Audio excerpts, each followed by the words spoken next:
What's that Ramsey County doing in there?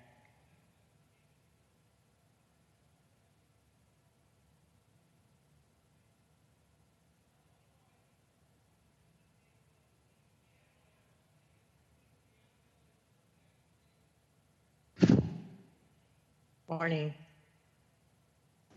Morning. Good morning.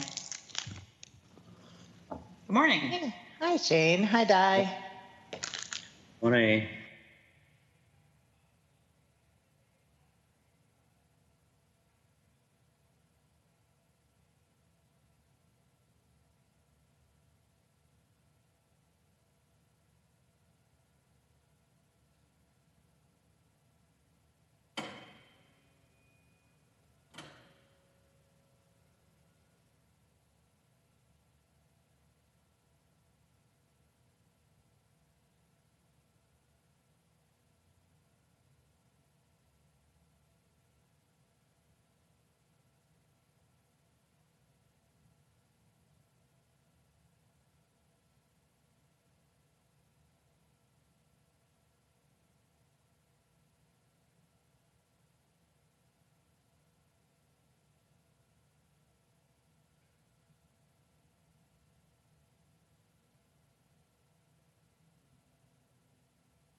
No, 01, according to my clock. I do see that we have 4 council members here, but just 1 minute and we'll get started. Happy belated birthday, Holly.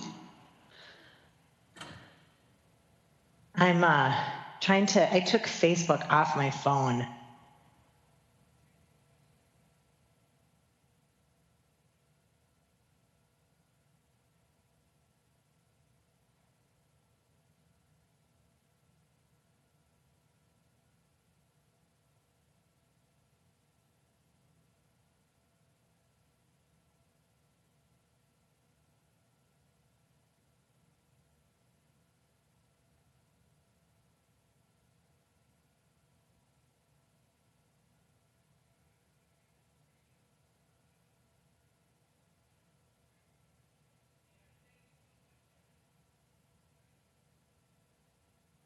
For gnawing on their cage so hard.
What is it? Policy committee will come to order. What committee are we right now, Ms. Houston?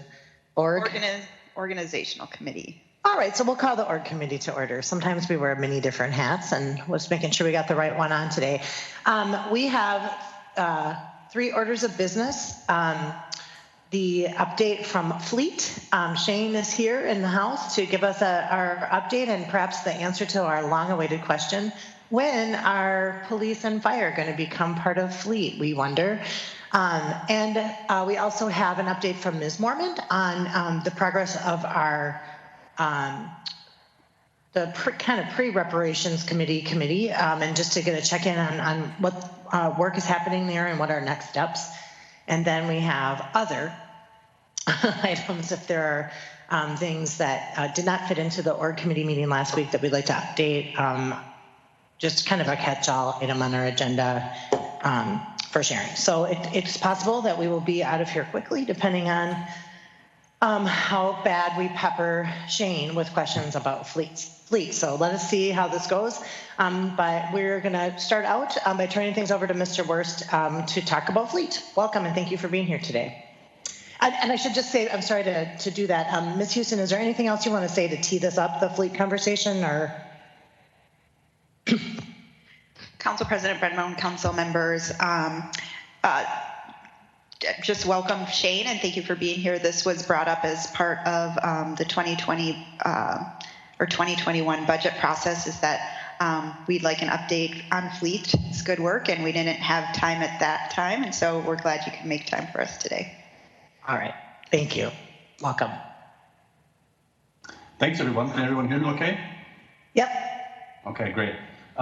Thanks for having me. I've thrown a few slides together to kind of guide the discussion a little bit today, and I'll put those up. If you have any questions, just go ahead and shout them out at me. I'll do my best to answer. And let me know if you have any issues visualizing what I'm going to throw up here.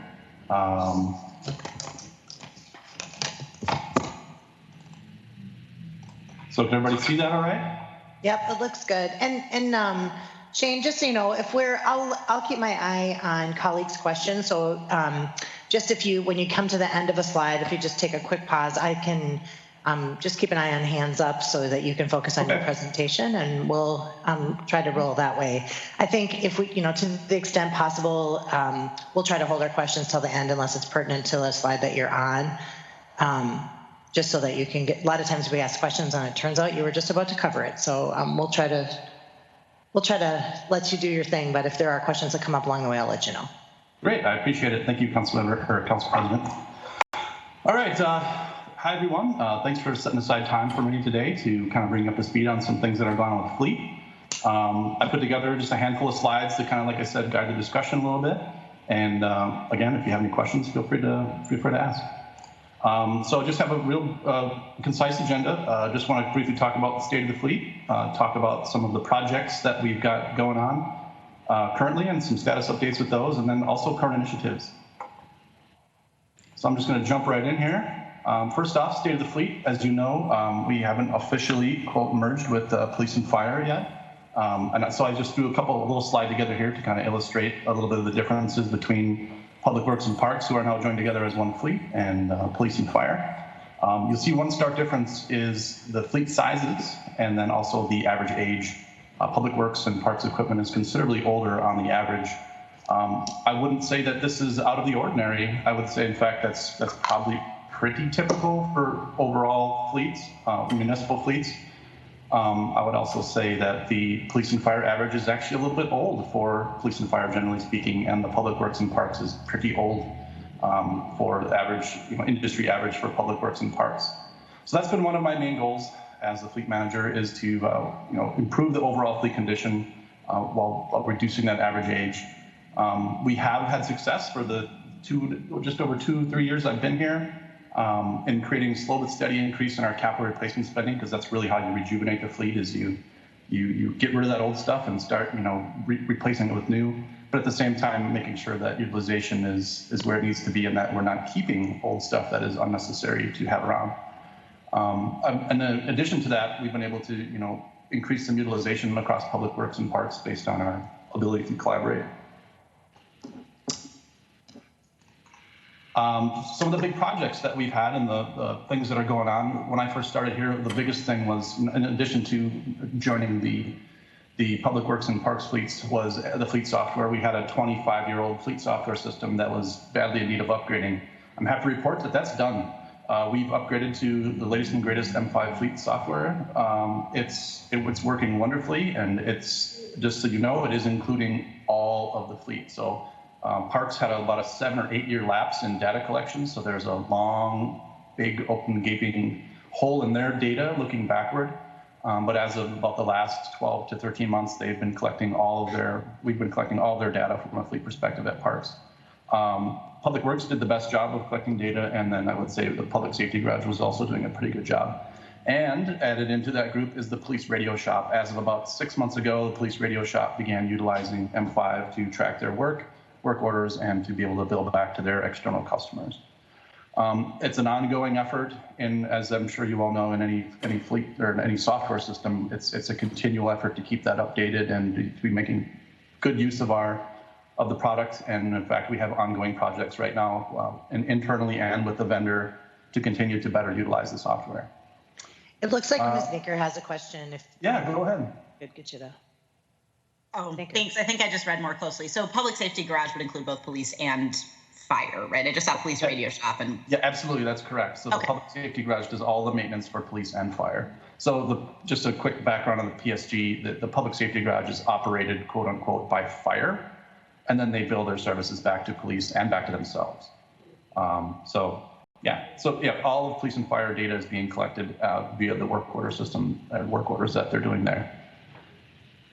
So Green Fleet. So as of 2020, 2019, we planned for it in 2020. We started an initiative to begin switching over the portions of our fleet that can be switched over to hybrid and electric.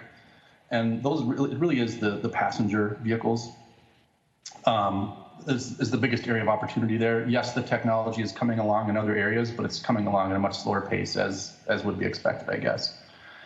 There really isn't much out there in the way of heavy trucks that have the ability to electrify or, there are some hybrids out there, but the municipal application that we have for our trucks is very unique, and it just hasn't been developed in that realm very well yet.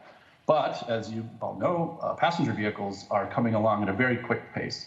So we decided to try and electrify at a steady pace that didn't put us, under the gun, so to speak, to electrify too quickly to, build a cliff, so to speak, so when we have to replace them all at once. So we try to do 20% a year, and we were successful doing that in 2020. We got actually 12 units, 2 have yet to arrive, so that's just over 20% of all of our sedans. We have right around 50.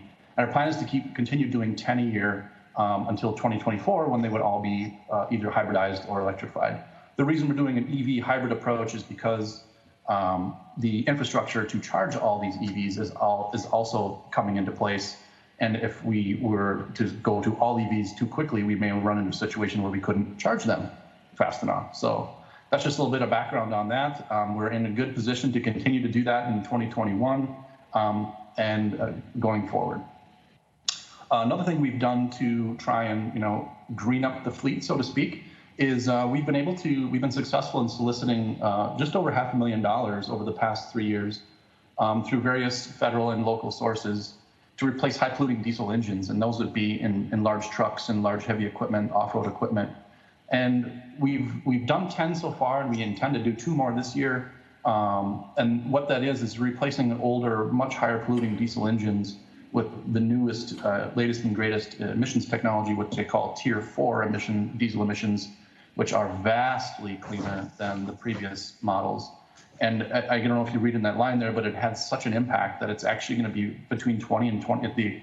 The environmental impact of removing 20 to 25,000 vehicles from the road, that's just how much those old diesel engines pollute. And another big project that we have going on right now is what I'm just going to loosely refer to as our billing overhaul. Municipal equipment, which was originally embedded within Public Works, bills back equipment to Parks and Public Works for the equipment that the departments, quote unquote, rent or lease from Fleet Services. And the system is currently built in such a way that the utilization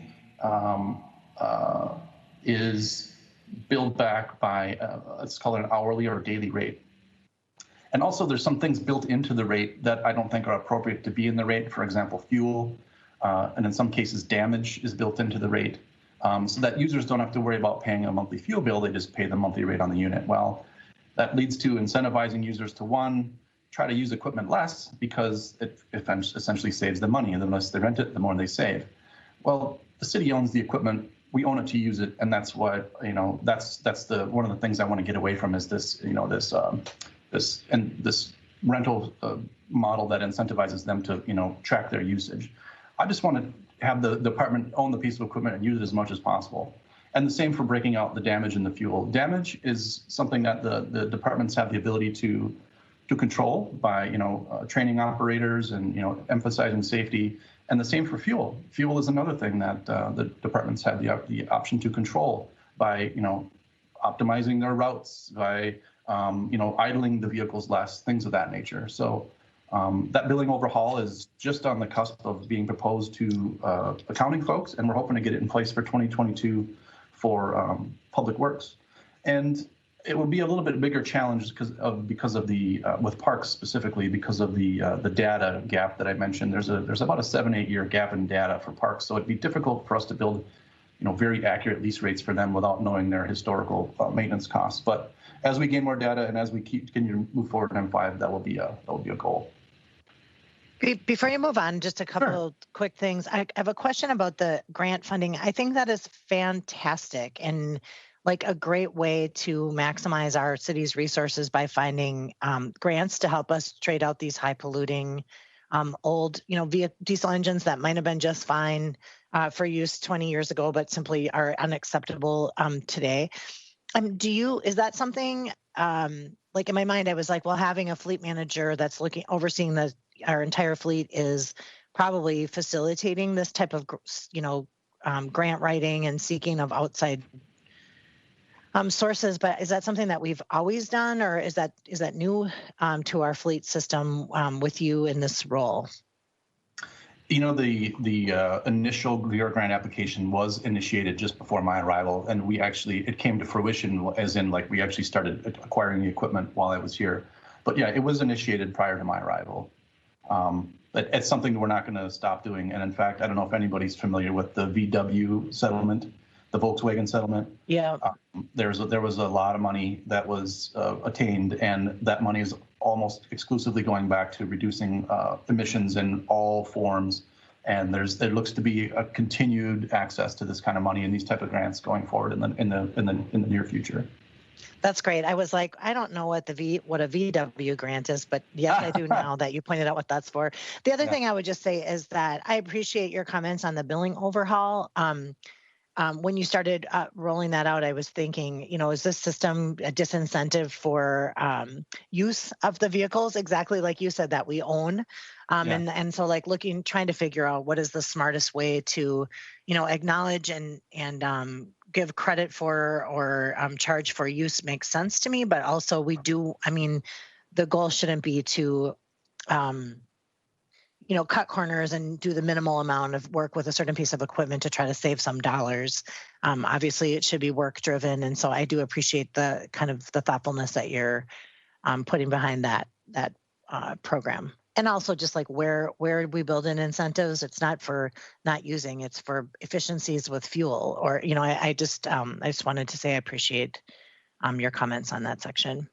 Yeah, absolutely. I think that one of our biggest costs as a fleet, if not our biggest cost, is depreciation, believe it or not. When we buy a new expensive piece of equipment, the moment we take possession, just like any other owner, it begins to devalue. And when we have that sitting out in the yard, devaluing, we want to make use of that tool while we have it. So we don't want to incentivize anyone or scare them off from using something. We own it. To use it, let's use it as much as we possibly can.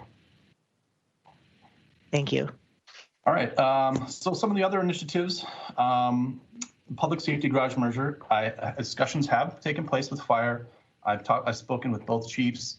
The fire chief. This was admittedly a while ago, pre-COVID. COVID hit us pretty hard, and we kept the wheels on the bus and are doing great now. But I have had a discussion with the chief, and he was open to merging the two departments, and that would include all the vehicle maintenance for police and fire. One of the things that neither department is very apt to release is their capital spending on their equipment, which I'm honestly okay with. In fact, I would like to see those budgets protected and continue that average age that the police and fire equipment is at, if not reduce it even more. So I think that's a good thing. And I'll get a little bit more into that merger in the next slide and just go into a little more detail with everyone after I cover these other couple topics here. Another thing that's kind of revolutionized our fleet in some ways is the usage of telematics. And again, roughly about a year ago, we implemented the use of telematics, which are AVL or vehicle tracking devices, for lack of a better explanation. It's fully across public works and parks, and there's some fun initiatives that we're working on. We're currently building things like route completion tracking, so we can track snowplow route and snowplow activity in real time, and we can compare that against routes and use it to determine, how far they are through the process and what the speed is. And there's all kinds of fun things you can do with that in addition to material usage. So now we can track where the salt's going down, where the anti-icing brine is going down, where all these different materials are going down and in what rates. Another good one is idling. We can see how the vehicles behave from an idling perspective. So we can actually put some teeth behind idling enforcement versus just having a blanket policy that is really difficult to enforce. And also driver behavior. It's already been just tremendously helpful in dealing with citizen concerns. So I've looked up at least a dozen different incidents, and I would say honestly, in most of the incidents, been able to confirm that it was not a city vehicle that was either behaving erratically, ignoring a traffic signal, or parking in an area, or whatever the concern was. And those have come from supervisors internally, external, citizens. It's just been tremendously helpful. In fact, in the year and a half we've had it, we've already recovered 3 vehicles that were stolen with it, and we recovered them within literally under an hour. We were able to find the vehicle. In fact, I believe it led to one suspect being caught. So it's just been tremendously helpful. And the capabilities of it are just boundless. And the more we can pour into it from an effort standpoint, the more we'll get out of it. I have been working with the police fleet manager, the police fleet supervisor, and excuse me, I've only been here 3 years, and there's already been 2 different ones, and there's been 3 different managers in the last 5 years.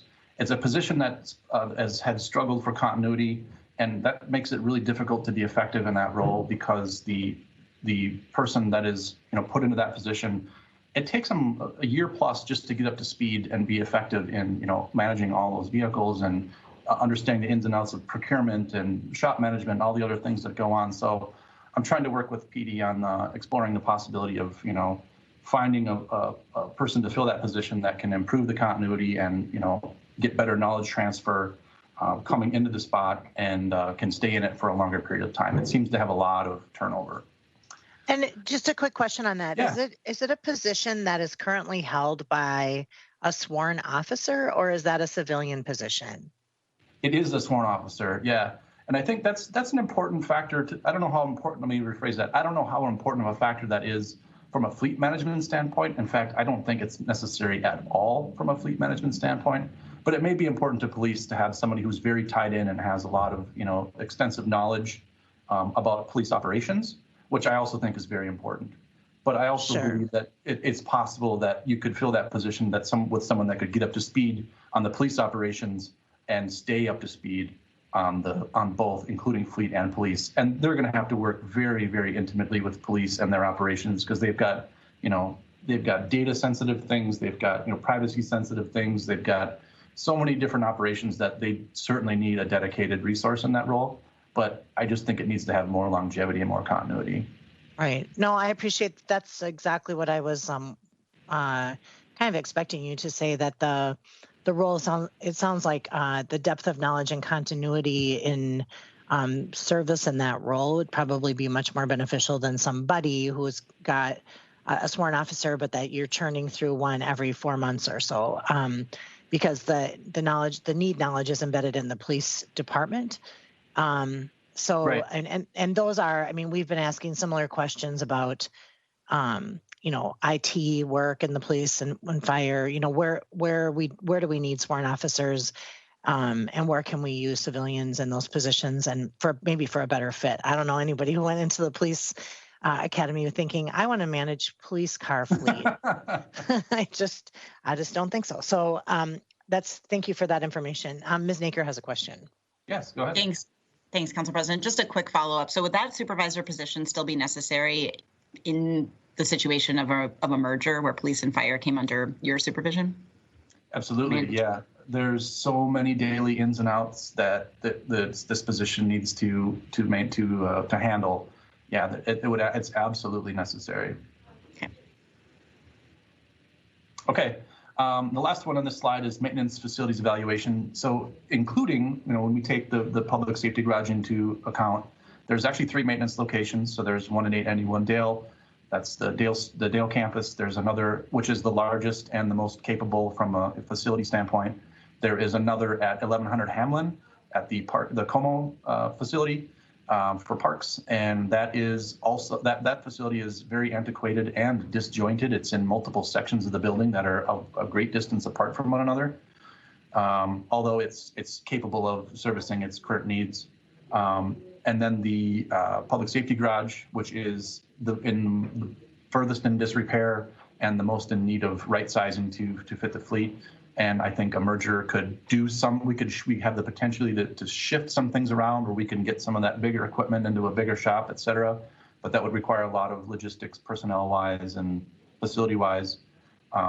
And yeah, that's just one of the things that we're evaluating and trying to utilize the facilities we have to the best of their ability. That's great. Thank you. Okay, and then lastly, I just want to touch a little bit more, and this is speaking directly to the police and fire merger.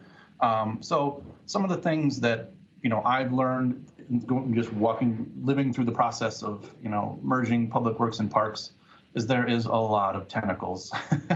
It's not as simple as moving a few personnel to one department and taking a couple wages and benefits and moving a few budgets around and massaging this and that and saying, oh, here, we're all good, no more speed bumps. It's quite the process. In fact, we're still working through things between public works and parks that are challenging. One, budgets, departments are reluctant to give up any operational budget because they feel like it's a loss of control. And even when looking at individual budget lines, it's difficult sometimes to disseminate all the things that line is covering. Another thing that I'm learning, and OFS is learning, is human resources. When OFS, or when Fleet Services moved to OFS, they took on over 30 employees. That put a huge load on the HR liaison, especially with all the different concerns that a different group of employees brings along. Safety coordination, right now, certain departments are doing safety training and staying in tune with the city safety committee through their department. Technology, outside service vendors, for us that means things like uniform services, waste oil collection, parts procurement. We're merging warehouses, we're merging facility maintenance. So like, for instance, we've got fleet employees in the Como facility, and if and when we merge public safety garage, you'll have another 16 or so fleet employees in a fire building. So now do they charge us space and occupancy? There's all kinds of different facets to this that kind of muddy the water, so to speak.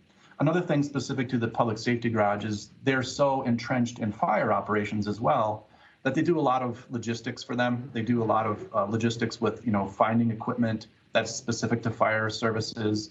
They maintain, believe it or not, they maintain all their stretchers. So all the medics have a stretcher and they have spares and they need repair and they break down. SCBAs, so they maintain all the SCBAs citywide. SCBAs, for those that aren't familiar, is self-contained breathing. It's the apparatus to a lot of the firefighters and other emergency personnel. So that requires fit testing and it requires annual SCBA repair and maintenance. There's a staff member in the garage that does all that.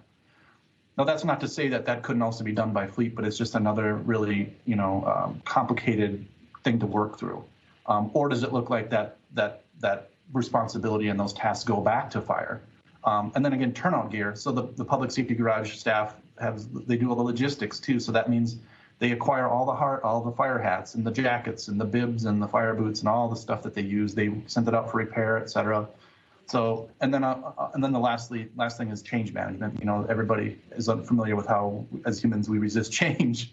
So you've got, that stacked on top of it. So it's a tall task. I certainly don't think it's something that we won't be able to achieve, but it gets incredibly complicated.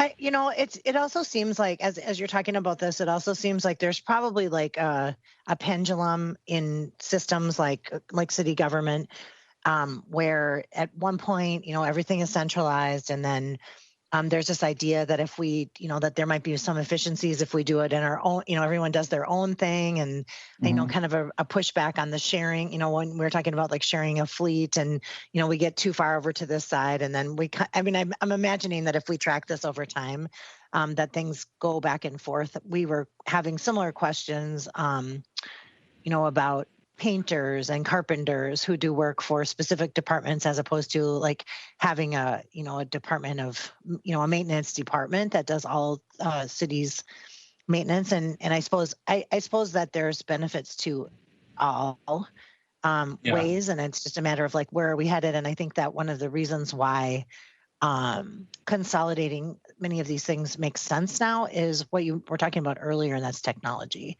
I mean, just the ability to track things better, the ability to manage things better than we could in the past, does open up the door for some more of that consolidation. But it seems like we've seen that, like, I mean, early across sectors, even just like proliferation of small nonprofits and now kind of gathering back into larger.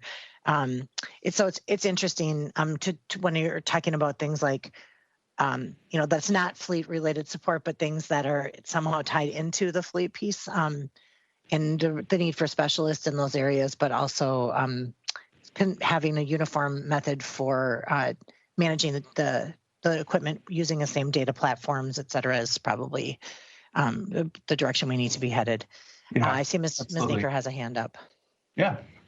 Thanks, Council President. Just one comment and one question. And I completely echo what Council President Bremoen just said. I mean, I'm to me, the value of consolidated management is just the ability to plan and to budget more effectively for replacement, and to use the same consistent standards for deciding whether or not we need a new police car as we do to decide if we need a new parks vehicle. And so just to me, it makes sense logically from an efficiency standpoint that we would have the same evaluation process, and then we'd know how much we need to budget for those in the future, rather than having different departments kind of competing for their needs, which is, I believe, the system that we had until we consolidated the departments we have. But I could see that still having a lot of technical, the fleet supervisors within each department having a lot of technical oversight of some of the challenges that you're describing here that don't have to do necessarily with whether or not the vehicle needs to be replaced when.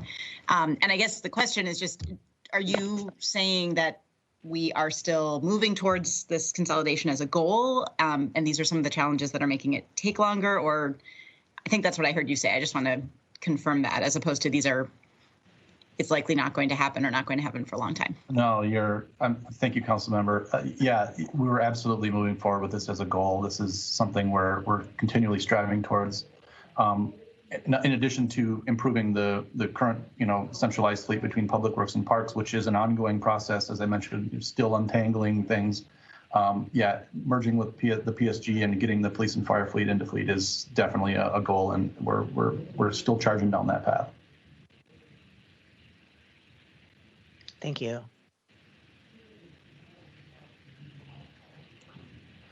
Does anyone have any other questions? What's that? Do you want to know what that is? Sure. There's a really fun story behind that. Okay. Okay, so you can kind of see it in the background over here. Can you see my cursor? Yep. So that's a newer water truck, actually, but this is I believe it's a 1927 Mack. That is a water truck that was purchased new by the city of St. Paul in that year. It was truck number 8, I believe, at the time. We actually found a handwritten ledger in the basement when we've got some old ledgers, and I think we found the record for this exact unit. This truck is owned by the owner of Nuss Truck and Equipment, who is our current Mack dealer. He is an antique collector. He bought this truck somewhere in the northern suburbs. It was in complete shambles and disrepair. He restored it to 100% fully functioning ability. It's 100% restored. It runs, it drives, it squirts water. And it wasn't originally a St. Paul truck, and he restored it just the way it looked in St. Paul in the 1920s. Oh my gosh, that's a great story. It's beautiful. I'm not like a big, wow, that machine is beautiful person, but it's really cool looking. Those the rims, the wheels they're fantastic. And yeah. That's a great story. So, and that just like a staged photo, he brought it into Public Works and we took a picture? No, actually, he brought it it drove in the Rondo Days Parade in 2019. And that was just before the parade. They filled, as you can see the water dripping out of it. They filled it with water and they drove the parade route with it and squirted water. And yeah. That's great. It looks like Ms. Naker has a question. Thanks. I really hope, Mr. Wurst, that you're not including that truck in the calculation of the median age of our fleet. I think that would probably draw it towards the higher end. But my question just overall is, you mentioned earlier, the average age of all of our vehicles, it sounded like is sort of old compared to average or what they should be. And I guess I'm just wondering, how old should our vehicles be and how many would we need to replace each year to get to that ideal, and how much more money would we need to budget to do that? Very good question. So, I can only really speak to it in very broad terms. The industry average, and I'm just speaking with others and, doing a little bit of data comparison, is, right around that 10-year mark, but that's for public works and a fleet as a homologation, like all of fleet. So if you combine, the fire services and the public works, it's going to bring up the lower, obviously, and raise the higher. But I would say getting around that 10-year or so average would be ideal. That's going to take a very long time. And even if we could do it overnight, honestly, we wouldn't want to, because that would be just such a big bite to take. We want to take a more progressive approach. I would say we'd probably need to, and it's a combination of many, many things. It's not just a big chunk of money that we need to appropriate and buy all this new equipment. It is adding a little bit of money to that capital and finding ways to increase that capital. But at the same time, things trickle down, like maintenance costs start to trickle down. So now that's a budget savings. Also, here's another thing that a lot of people don't take into consideration is the resale, right? So we're reselling equipment right now that is, in a lot of cases, almost invalid. It's junk. That's a little bit of an exaggeration, but I mean, I anticipate $500 for a car when I sell it. That should be more like $10,000. So as the fleet begins to heal and that average age begins to come down, that revenue from resale starts to come up too, and then that can get put right back into capital spending. So it's a combination of things. But yeah, if I had to guess, I would say, where the fleet value is sitting right around $70 million, you should be spending about 10% of that a year. And we're spending around $7 million a year, and we're spending about $2 million currently. So, and that's not going to happen overnight. That's a very long-term recovery, but that's just a very general way to look at it, I guess, from a very, very large, high level. And I think we've heard you say before that another reason why we wouldn't want to correct it all in one fell swoop is because then all of the equipment would be age out at the same time. Exactly. So there is right. some importance. Yep. I think this council is in agreement about just like the cost of deferred maintenance, and just in the long term, it doesn't save us money. It doesn't. That's exactly today, right. I was walking through Como Park and looking at trees that are unhealthy, and thinking that if our forestry department was able to get ahead of some of the sick trees, as opposed to just dealing with the ones that are down, and start replanting, and that we ultimately would end up kind of perpetually maintaining our tree canopy. But instead, we're chasing after the sick trees or the down trees because we've had to defer the maintenance. And we know that's true with our street condition, et cetera. But I think that this, looking at just fleet as a microcosm of all of the implications of deferred maintenance really shows that it costs us money in the long run. And I know that many of us have talked to like our forestry department about their the fleet itself and safety and job. I think that job performance and job satisfaction is probably a factor of this as well. So sure. I think it's really important, and I just think, and as I said, I know I've heard everybody on this council talking about we are catching the we're feeling the pain of the deferred maintenance right now, and we can't keep kicking the can down the road, unfortunately. And so I think that just that appreciating that there are ultimately cost savings and efficiencies to doing this work right in the first place is important. So I appreciate just kind of the illustration that the fleet maintenance or fleet management. It's just making me think about a lot of our other programs and the challenges that are in front of us in terms of catching up on deferred maintenance and the costs therein. So, are there the last slide was questions with the cool truck? Is there anyone else that has questions today for Mr. Wurst? It looks like no. I believe we will probably join you in continuing the pressure on the police and fire to find ways to knit into overall fleet management. I think in particular, drawing our attention to that position of fleet management in the police department, whether it's something that works within fleet or some civilian position that has some continuity, will join you in encouraging that change going forward. I know that we are all anxious to see those efficiencies extend beyond just parks and public works and into the rest of the city's fleet as well. So it looks like we are plumb out of questions this morning for you. Sometimes things come up after the fact and we'll send them to you by way of our Chief Budget Officer, Holly Houston. But for now, thank you so much for being here for your presentation. It's always a good update, so thank you so much. Yeah, thank you. Thank you all for your time this morning, and I appreciate your support. Thank you, Shane. Have a great day, everyone. Thanks again. All right. So we are going to quick shift gears to Ms. Mormond and Ms. Prince with updates on the reparations work. Yeah, things are moving along on our reparations. We're staying on schedule. I am so grateful to Marcia Mormond's leadership on this, keeping us all on a schedule. And Marcia has a report to make on where we're at on putting together our application and qualifications for the Legislative Advisory Committee.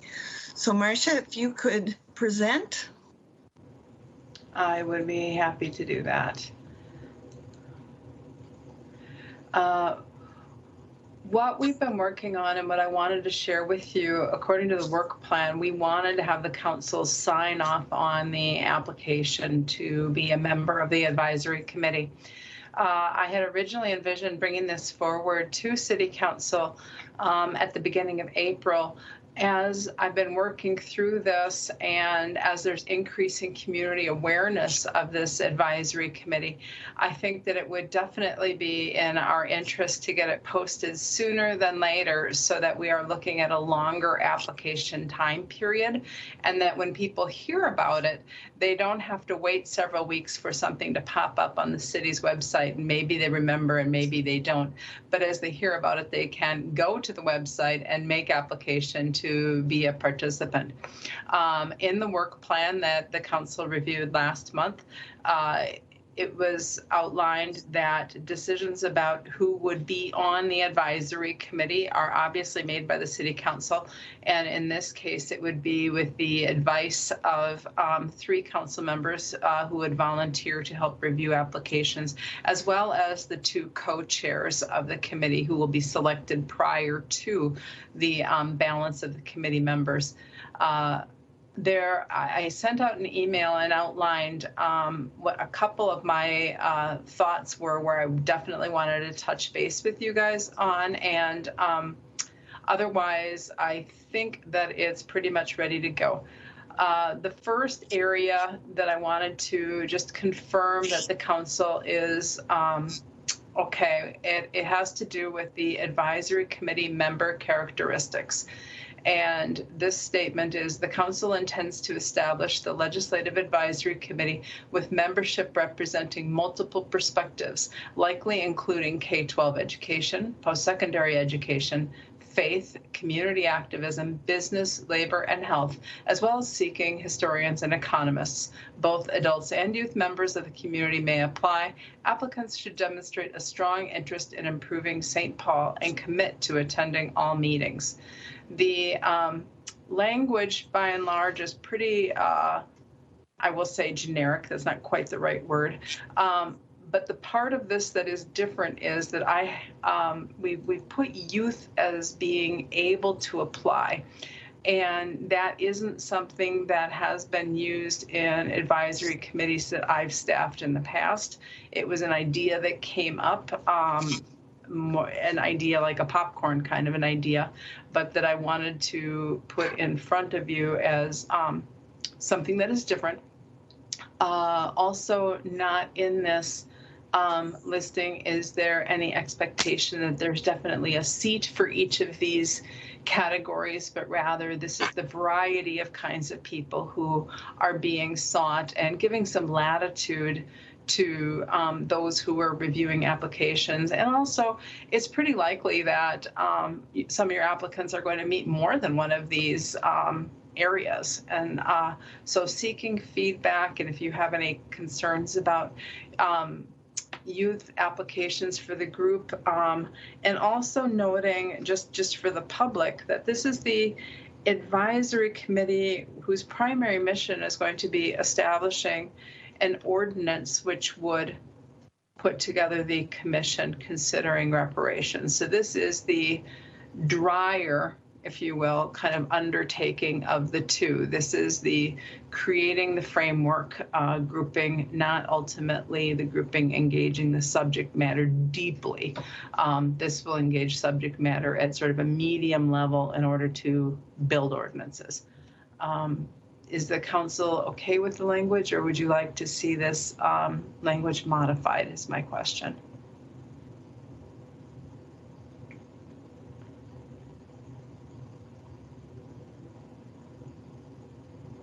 I am hearing nothing, so either my computer is frozen or this is okay the way it is. Either the computer's frozen or we are. Okay. I'm looking right now. My screen is showing us. There we go. Mine's Okay. Thanks, Marcia. Are we? You may have just said this, but like, are we defining youth as an age? Is there any lower limit? If you said that, I missed it. I apologize. No, simply saying youth members, both adult and youth members of the community may apply. So, rather general. I think that looks great, Marcia. Just my thoughts on that personally, and I feel like it is more intentional in like targeting young people to be a part of this as well. And I know that when we created the application or the description for the audit committee, we had something I think like really similar. Wanted to make it really open to youth to apply to. So I like this a lot. Okay.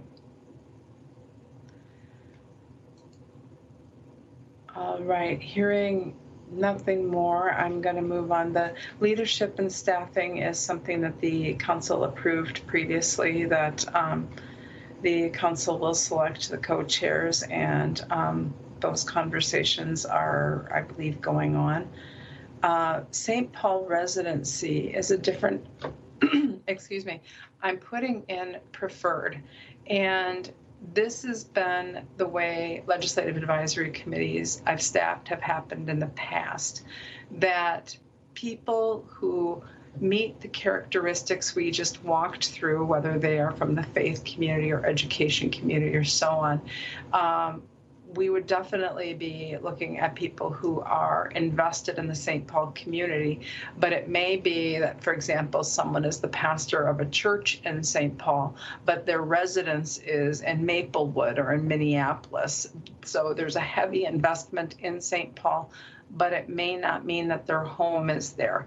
For purposes of an advisory committee constructing an ordinance, I thought that preferred would be the way I would recommend that the council proceed, but that is kind of a specific thing. And certainly residency, I would expect would be required for membership on the eventual establishment of a commission looking at this. And so I'm looking for confirmation that the council is comfortable with the term preferred residency, so that when the co-chairs and the council members review the applications, they would operate with that notion.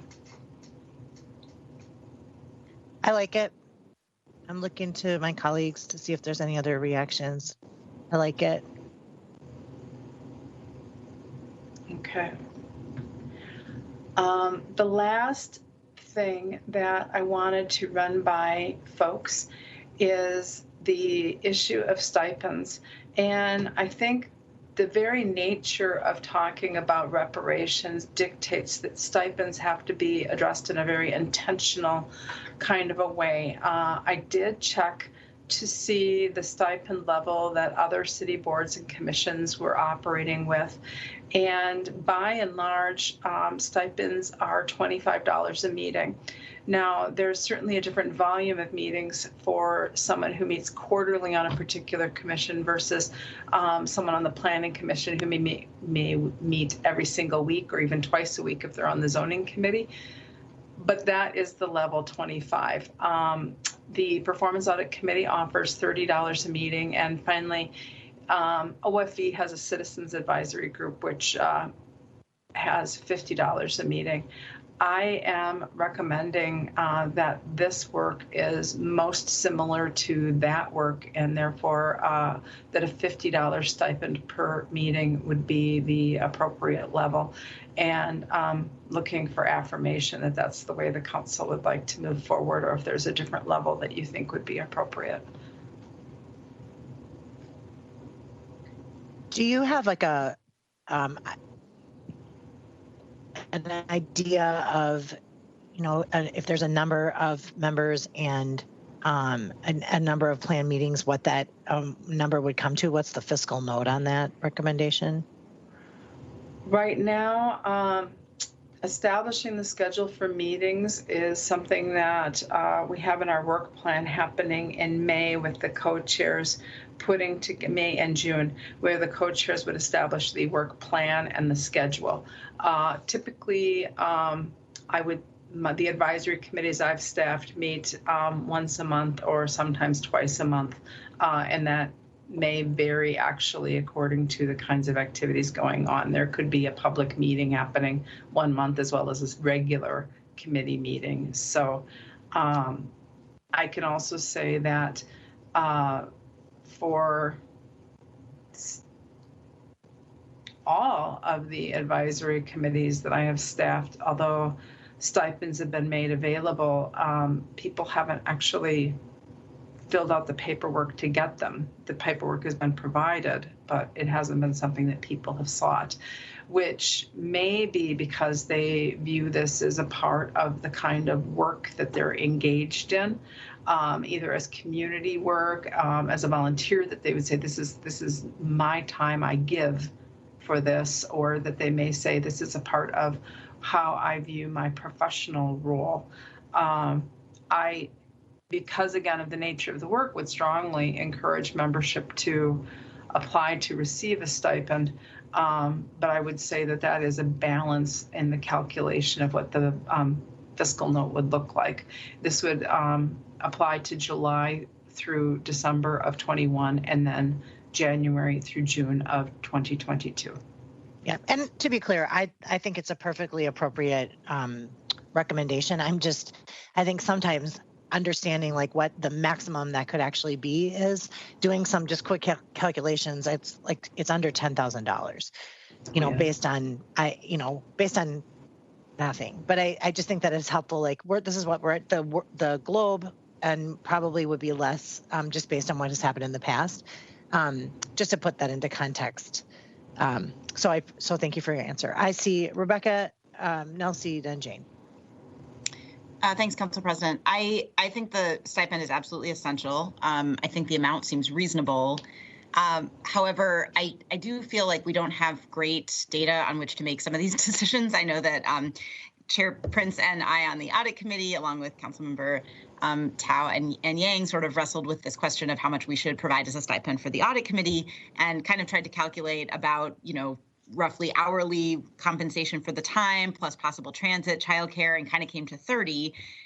Now 50 is being proposed. And again, I don't have a problem with 50, but I do have a problem with very different stipends across the city at different boards and commissions. I think that's not good practice. So I don't know if this would be an opportunity to talk to perhaps Hero or some other sort of level setting group about just best practices and general compensation for all of our boards and committees. I just think that would be good practice.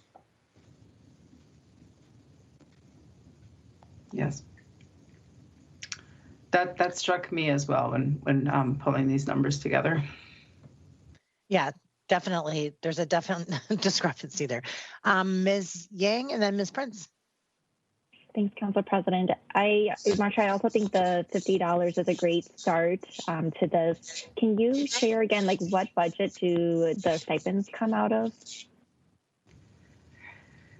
Council President Brendmo and Council Member Yang, your budget, Okay. the council budget. It is an advisory committee to the city council. So. Okay, that goes for all like city boards and commissions that get stipends, right? Or is it just this one and the audit committee and other ones that we sit on? I believe there's a couple that do not offer stipends, but the majority do. Okay. But just to clarify, Ms. Yang's question, or your answer to Ms. Yang's question, the audit committee and the reparations committee will receive stipends that are funded by the city council budget. And again, fully support the stipend, but this was not budgeted for. So I think it is important that we look at our budget for this year as well as for next year and make sure that we're prepared to cover the cost. Because I believe typically we have a bit more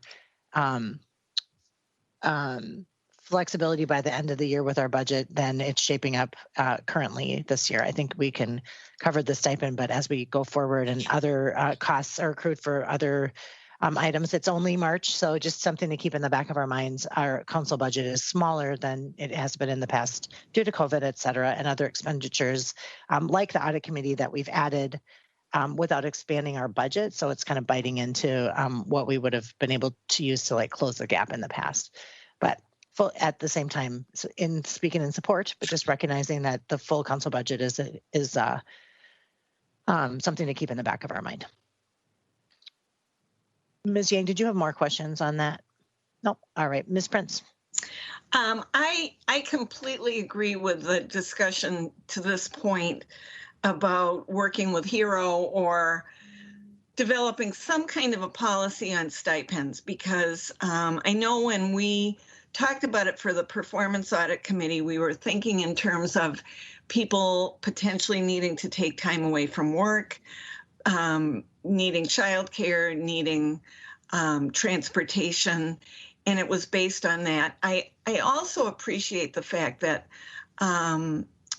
I suspect that the reason that the Planning Commission and the BZA and so forth are at $25 a meeting is I think they probably were the first commissions in the city to propose a stipend, and that they came up with that amount as seeming fair or helpful to people to serve on those boards. The other thing, of course, about any number of these commissions is that some of them require a tremendous amount of homework outside of the meetings themselves, which is a time consideration that I don't think any of these stipends represent. So it's definitely something to help with expenses, but it's not something that is actual compensation for your time. And then I did some quick math. If we were to have 15 board members, which is not determined, but that seems to be the high end of what we've been talking about. And they meet twice a month, which is what I'm guessing it would probably come out to at $50 would be about $18,000. So that's the number. If we decide to go with 50, then I'm thinking we'll be pretty close to what it actually is. And then to Ms. Moorman's point, we do know that with all of these stipends that people who may qualify for them are not necessarily taking them for whatever personal reason that they've decided that they will not collect that money. So thank you all for your consideration. And I do think it's something that we should develop a policy on. Thank you. The balance of I'm sorry. Go right ahead. the balance of the application parallels that of previous applications with a couple of questions that are tailored specifically to the reparations issue. But otherwise, it is very similar to what you have already seen. So first name, last name, pronouns, addresses, why do you want to serve on the committee? One question you need, what is your background experience learning about the linear racial wealth gap and the question of reparations? That is kind of the unique question in all of this. And well, two, and what should be included in the work plan to make the committee successful? And is the person willing to participate in other reparations related work if they're not able to participate on this particular advisory committee? So again, all of the other questions are ones that you have seen before in previous applications. And a final note that we have Kat Beltman is working with us to put together a website which would be embedded in the council page in the same fashion as the Performance Audit Committee, the budget activities, legislative hearings, and so on. There would be a section for reparations, and I anticipate that that would be, that is certainly where the application would be housed. That is where background information, materials, and so on could be pulled together on the reparations issue for the committee, so that we would be hopefully getting a minimalist structure up within the next couple of weeks that we could use to post the application and get going and keep building upon that over the next few months until the committee is formed. And then obviously there'll be lots of materials added once the committee is underway. Any other comments or feedback from Ms. Mormond? All right, and Ms. Mormon, did you get the questions you needed answered? I did. My understanding, just to reiterate, is that the draft application, the way it's submitted, is okay with the City Council to be posted when we're able to get it up on the website, which we anticipate will be within the next couple of weeks. And applications will be accepted through the end of April. There will be an opportunity then for a few weeks for the volunteered council members and the co-chairs to review those applications to give a recommendation of a slate of folks to the City Council then at the end of May, the very beginning of June. So great. That's anything else from Ms. Mormon or anything else on the topic? Ms. Prince? Yeah, and I will just say that our community outreach work is going very well. The steering committee has geared up to reach out to individuals and groups in the community that should know more about this. We have a number of meetings lined up with various organizations like the NAACP and the Black Ministerial Alliance. We met the other day with the Minnesota Council of Churches that is doing some amazing work on this. And so I think that, and I want to reiterate that in all of our conversations, there is a tremendous amount of appreciation for the council standing together on this important issue. So it just means so much in the community that we had 7 sponsors and a unanimous vote on this important work. And finally, I again want to thank Ms. Mormon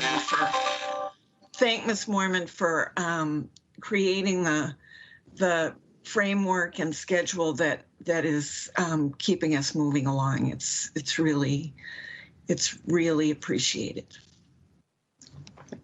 Great, thanks. All right, so let's move on then to our final agenda item, which is just council updates. And we've been putting this on just as a catch-all in case there's things that we wanted to quick share and update as when we're all gathered, especially given that we've been remote for a year now. So just an opportunity to touch base. And the one thing I just will share, and I think maybe the word has gotten around at this point, but just wanted to update council members on the status of our search for new council director by the end of this year. And to let people know that I think that we're looking towards using an outside executive search firm. I think given that the council is its own entity and the HR department is under the administration, that we do want to have a certain amount of autonomy. And we know that for this high profile position that we want to make sure that our search is done with under our direction and done with great care. So we're in the process of interviewing a few search firms. We will bring back search firm recommendations to the full council for a decision before we move ahead, and that will be probably in this format at one of our org committees. But our understanding is that we'll need to be underway by mid to late summer in order to have somebody on board by November and work with our current director, Ms. Maloney, through the end of the year for a seamless transition.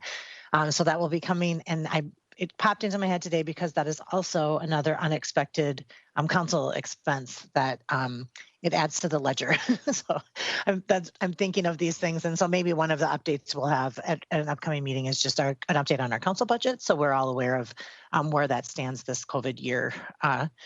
So are there questions about that, the search piece? I guess there's not a lot to report other than that we are being mindful and moving ahead, and we'll bring recommendations for search firm, make a decision on that, and then this is a position that reports to all 7 of us, so all 7 of us will be involved in hiring it. So how that looks is yet to be determined, but I think step 1 is getting the search firm locked down, and then we can move forward. Are there any other updates from council? I will just remind people that unfortunately, and I think over specific requests for it not to be Ms. Jalali's appointment on the Community First Public Safety Work Group overlaps our Wednesday or committee meetings, and has been challenging for her to come in and report to us just because the schedule happens to be at the exact same time. She will be sending out emails to council members with an update, written update, so if folks are aware of what's going on in the committee right now, and then come for a full report to the council. I'm looking at you, Ms. Houston, on April 17th, April 14th. April 14th. April 14th to present, and I think by that time, my understanding is that a first round of they'll be making points at that time. So it makes sense, but just given that it's out a ways, she'll be giving us an interim update by email in probably by the end of this week. So just an update on that as well. Mr. Tolbert. I would just add, for planning purposes, I'm sure everyone's looked at the HRA agenda, but we have a few presentations and conversations that might last a little longer than normal. So I suspect we'll back right up to the council meeting. So plan your food and preparation accordingly to go basically right through. I figure I'd give people a heads up on that. Yes, thank you for that. Food is more for me, so I don't get hangry. Thank you for that reminder. It's my least favorite thing, but it sometimes happens. So hopefully people can plan accordingly. I think if we're expecting it, then it makes it easier. Any other updates? I see Ms. Nicker's got a hand up. Thanks, Council President. Just a super quick update while we have the chance. I know this isn't one of our formal boards or committees, but the Open for Business Committee met last week with Councilmember Prince, Councilmember Tao, and I, as well as the rest of the sub-cabinet. And it was a really good meeting. We had kind of been on a hiatus last year, and the 3 things that we decided to focus on this year, one of them is a regular communication piece with business owners, with the media, just kind of putting out the word about the things that the city is doing to be open for business. The second thing was working with DSI to kind of make the regulations that were more flexible for outdoor seating and business patio licensing and all that kind of thing extend past COVID and into the next year and potentially beyond. And then finally, making sure, working with Hero, that compliance, that the way that we are asking for compliance and the way that we are contracting allows small and minority-owned business owners to be part of the process, doesn't keep them out. So just update there that it was a good meeting, and Councilmember Town, Councilmember Prince, chime in if I missed anything, but wanted folks to know that work is continuing apace. Great. The meetings have been really energetic and inspiring. Great. Looking at the hands up button, and I don't see anybody else with a hands up. So I believe that brings us to the end of our meeting. Ms. Houston, did you have anything to add before we adjourn? Council President Brendmoen, council members, just a reminder that next week we will have the panel discussion on gun violence prevention. So. Great. And one thing that I've been sharing with colleagues when I've had an opportunity to talk with them is that there is no notion that we're going to get gun violence and violence resolved in a one panel session. And so as we prepare for our meeting next Wednesday, I think the other question is, what's the next panel we can have? What are our next steps? And recognizing that this process is really, the intention is to help us understand where gaps in service are, where we can step up and step in and find resources early in our budget season and identify our priorities early in the budget season, since this is top of list for all of us. So the panel is intended to help us gain insight from different perspectives of where the sources of gun violence, the sources of guns, and what things we are currently doing and what things we need to do more of. So I think remembering that this is a frame for our future budget conversations and policy conversations, and certainly just the beginning of sessions that we are having. And that is woven together a bit with updates that we're getting at the council meetings, just to help, again, give us information. As council members, we have a really limited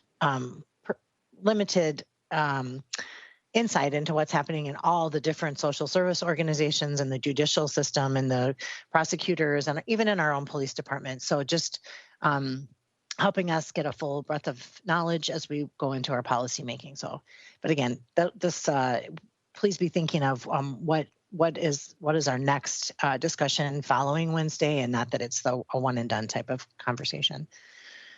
All right, looking again, see nobody has a hand up, so I will, we are adjourned. We have a big day in front of us, and so thank you very much for participation today. Appreciate it. We're adjourned.